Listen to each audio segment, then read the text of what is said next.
Retour aux sources, l'émission qui vous ramène à la beauté, à la splendeur de l'islam tel qu'enseigné par le messager de la miséricorde, paix et bénédiction sur lui.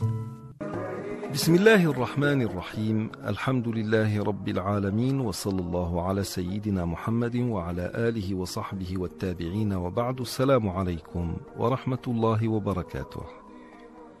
À l'occasion de l'anniversaire du tigre, le renard lui acheta une botte de trèfle qu'il fit accompagner d'un mot et qu'il alla déposer chez une chèvre, lui demandant de les lui acheminer le jour de son anniversaire, prétextant qu'en ce jour précisément, lui devait aller régler une affaire importante dans une ville voisine.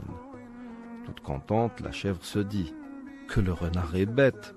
Le tigre étant carnivore, il va forcément me laisser la botte de trèfle, me remerciant pour ma sollicitude et mon dévouement.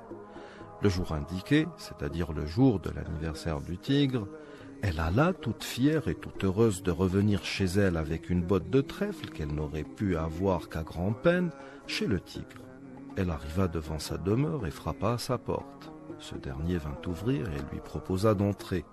Après les salutations d'usage, elle lui fit part du motif de sa visite et lui tendit son cadeau.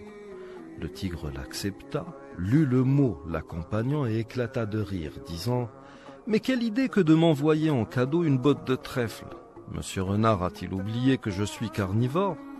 Prends la botte de trèfle, ma chère, mange-la et grand bien te fasse. » La chèvre était aux anges, elle avait vu juste, la botte de trèfle ne pouvait, en définitive, que lui revenir. Elle remercia le tigre et voulut prendre congé de lui, mais ce dernier lui dit « Que tu prennes la botte de trèfle, oui, mais que tu repartes, il en est hors de question, car en fait, et comme l'indique le mot de mon ami renard, c'est toi mon cadeau d'anniversaire. » Il bondit sur elle et se mit à la dévorer. À ceux qui croient au Père Noël, à ceux qui rêvent de devenir riches sans effort ou devenir intelligents sans instruction, à ceux qui rêvent de l'affaire du siècle, qui tomberait du ciel comme un présent, Dieu dit au verset 20 de sourate Al-Isra « كُلًّا نُمِدُّ هَؤُلَاءِ وَهَؤُلَاءِ مِنْ عَطَاءِ رَبِّكَ وَمَا كَانَ عَطَاءُ رَبِّكَ مَحْظُورًا » Nous accordons abondamment à tous, ceux-ci, c'est-à-dire les croyants, comme ceux-là, c'est-à-dire les mécréants, des dons de ton Seigneur, et les dons de ton Seigneur ne sont refusés à personne. Ce qui veut dire que la justice de Dieu veut que quiconque travaille pour quelque chose peut espérer l'avoir.